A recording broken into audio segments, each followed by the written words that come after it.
Hello tout le monde, bienvenue dans une nouvelle vidéo, comment allez-vous? J'espère que vous allez tous bien, que vous êtes tous en forme et bienvenue ici sur la chaîne Ortex et Elpa. Qu'est-ce que ça fait du bien de vous refaire une vidéo, ça fait toujours du bien tu vois. D'abord, avant de commencer, abonnez-vous à la chaîne CBP Customs, très important, allez jeter un coup d'œil pour tous ceux qui veulent savoir plus sur les voitures, le tuning, etc., etc. Une chaîne assez sympa de ma part avec mon pote Jonathan. Allez-y, allez jeter un coup d'œil et abonnez-vous à la chaîne CBP Customs, la meilleure chaîne au Luxembourg sur le tuning et les voitures. Allez-y, jetez un coup d'œil.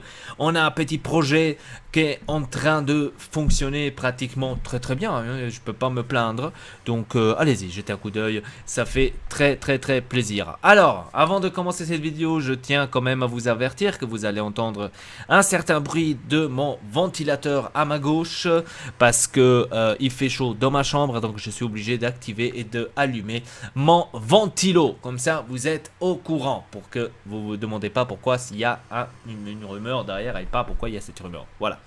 Alors, aujourd'hui on va parler bien sûr sur l'Inter. Il y a eu quelques nouveautés, il y a quelques rumeurs qui sont sorties par rapport à l'Inter et j'avais envie de vous donner mes avis tout simplement par rapport à tout cela. On va tout de suite commencer par rapport au Mercato. Mercato, alors on entend parler de Arturo Vidal. J'ai vu que dans la dernière vidéo, on m'a demandé justement mon avis sur Arturo Vidal. Comment est-ce que je pense c'est arrivé, s'il va vraiment arriver à l'Inter, comment est-ce que je le vois. Arturo Vidal, à ce qui paraît, Bayern de Munich veut 30 millions, mais l'Inter veut donner seulement 22 millions. Bon, seulement, entre guillemets, hein, veut donner 22 millions. Le Bayern ne veut pas d'Arturo Vidal, comme j'ai bien compris. Pourquoi, on le sait pas. En tous les cas, si c'est vraiment vrai, si le coup il est vraiment vrai, si on parle vraiment de ce transfert d'Arturo Vidal à l'Inter, pour moi, personnellement, je pense que ça pourrait être un très beau coup. Pourquoi?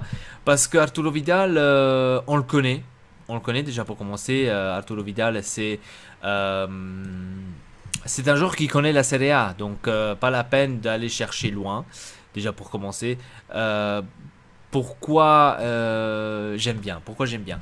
Parce que tout simplement, Arturo Vidal, c'est le joueur qui a du caractère comme Nainggolan. C'est-à-dire que au milieu de terrain, on aura deux joueurs qui vont faire très mal. C'est-à-dire qu'eux, ils ne regardent pas en face ni un Cristiano Ronaldo, ni je sais pas qui, n'importe qui en face. Eux, ils attaquent et ils te prennent le ballon n'importe comment.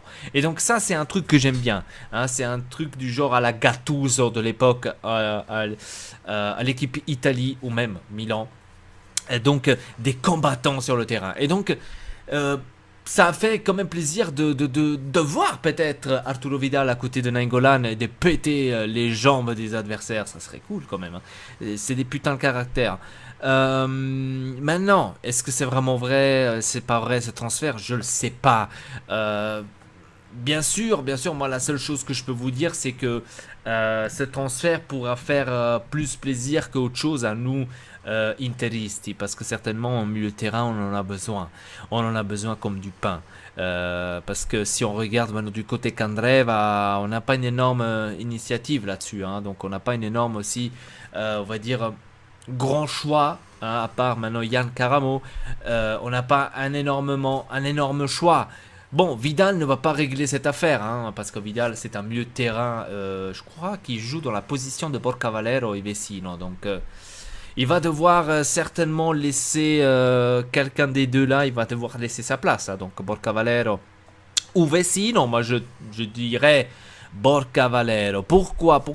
Parce que je pense que s'il y aura un nouveau joueur qui va arriver, pour moi, on devrait vendre, c'est clair. Parce qu'on ne peut pas prendre tous les joueurs, parce qu'il y en aura certainement déjà des joueurs qui vont être sanctionnés, qui ne pourront pas jouer la Champions League. Donc ça, il faut réfléchir et se le dire. Ça, c'est clair, hein, parce que la liste de la Champions League va être très serrée à cause du fair play financier de la sanction de la UEFA. Donc je pense que quelqu'un devrait partir par rapport à ça. On verra après la suite comment ça va se passer, si c'est vraiment vrai. Parce qu'on parle aussi de Herrera, le milieu de terrain du Porto, du FC Porto. Pour 20 millions, l'Inter voudrait Herrera. Je l'ai suivi à Porto. J'ai regardé plusieurs matchs de Porto par rapport aussi au championnat portugais comme en Champions League. Et je dois dire que Herrera aussi c'est quelqu'un qui combat. Hein. C'est comme un Arturo Vidal, un Nainggolan. Il se bat vraiment sur tous les ballons, donc il ne lâche rien. Et je pense que Herrera, ça va être aussi quelqu'un qui pourra donner cette force au milieu de terrain. Maintenant, si c'est vrai ou pas vrai, je peux pas vous le dire parce que tous les jours, il y a toujours des nouvelles trucs. Hein. On parle de Di Maria, on parle de Modric, on parle d'Arturo Vidal, on parle de Herrera. Après, à la fin, il y aura personne de cela qui va arriver. Maintenant, on va dire la plus concrète, c'est maintenant Arturo Vidal, parce que ce qui paraît, Ausilio serait allé en Allemagne pour aller parler à Bayern de Munich, justement pour ça, etc., etc. D'autres, après, ils disent, non, c'est pas vrai, il n'est pas parti en Allemagne, c'est faux, mais l'intérêt pour Arturo Vidal, il reste, donc on ne comprend pratiquement rien. Et vous savez que dans chaque transfert, chaque été, il y a toujours des conneries qui sortent comme si un Modric et un Di Maria seraient venus à l'Inter. Arrêtez vos conneries, s'il te plaît. Un Arturo Vidal, ça c'est une autre chose. Hein. On verra. De toute façon, si quelqu'un devrait arriver au milieu de terrain, quelqu'un devrait partir. C'est clair. Hein, ça peut pas rester comme ça. Donc, par rapport à ça, je pense qu'on est tous d'accord. Hein. Donc, voilà. L'Inter, elle a joué samedi, l'Inter, contre Zénith, si je me trompe pas. On a fait 3-3. But de Candreva, après des années qu'on n'a pas vu des buts de Candreva, j'ai l'impression. On a vu enfin un but de Candreva, un très beau but, il faut dire, il a tiré de l'extérieur. Très très beau but. Combien de temps on doit attendre maintenant pour le prochain but de Candreva? Est-ce qu'on doit attendre à la prochaine fin de championnat? Hein. Pour moi aujourd'hui, je vous dis clair et net, le maillot faible de ce milieu de terrain, c'est Candreva. C'est clair que c'est Candreva parce que c'est le seul. Oui, il donne tout sur le terrain. Je ne mets pas ça en discussion. Il donne tout sur le terrain. Mais par rapport à la conclusion, par rapport aux passes, au centre, etc., il est très mauvais. Donc il tire beaucoup de fois le centre au public. Les conclusions devant le but, il tire un poteau, il tire dehors, il tire au-dessus. Donc ce n'est pas possible d'avoir cela dans une équipe qui s'appelle Inter du Milan. Je suis désolé, mais c'est la vérité, c'est comme ça. Ce n'est pas possible d'avoir un joueur de ce genre à l'Inter. Je suis désolé, pour moi ce n'est pas un joueur de l'Inter. Pour moi, ce n'est pas un joueur d'Inter. Parce que tout simplement, je le trouve pas apte. Pas apte. J'ai fait une autre réflexion. On me dit, j'ai remarqué une autre chose. Handanovic. J'ai remarqué. Handanovic, les gars. Je le vois un peu en dehors de la plaque. Je sais pas si c'est mon impression, hein. J'ai comme l'impression qu'Handanovic est un peu en dehors de la plaque. On voit qu'il essaye de prendre un ballon, après il se retire. Donc on voit un peu des trucs d'Handanovic où je commence à me poser des questions si lui aussi il est en train de vivre une mauvaise expérience par rapport à ça.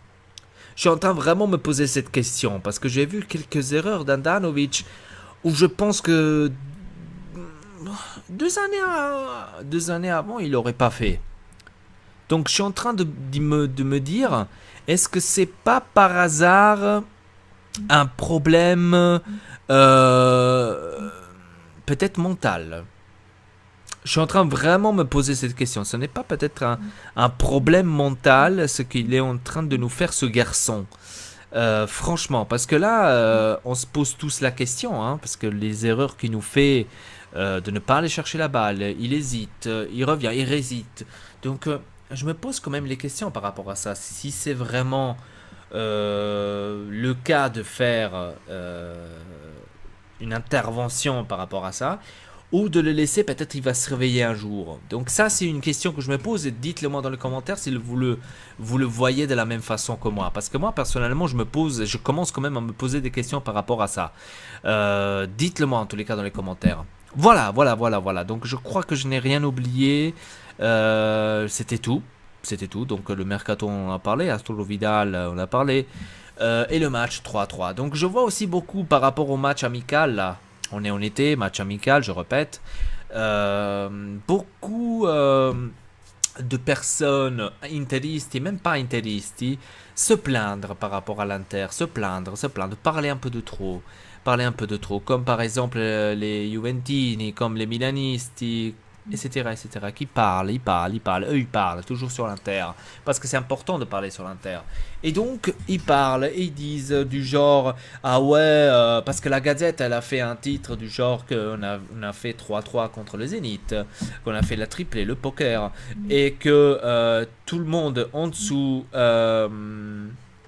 parlait justement et disait ah ouais mais ils vont pas passer le tour de la Champions League parce que et regardez comment ils ont joué contre le Sion, s'ils jouent comme ça ils vont pas passer le groupe de la Champions League, ça ne sert à rien, en championnat ils vont pas arriver dans les premiers 4 et tous ces trucs de cons que j'ai dû lire dans les commentaires sur Facebook. Ça m'a fait vraiment rigoler d'un côté parce que eux ils ne regardent pas chez eux à la maison, hein.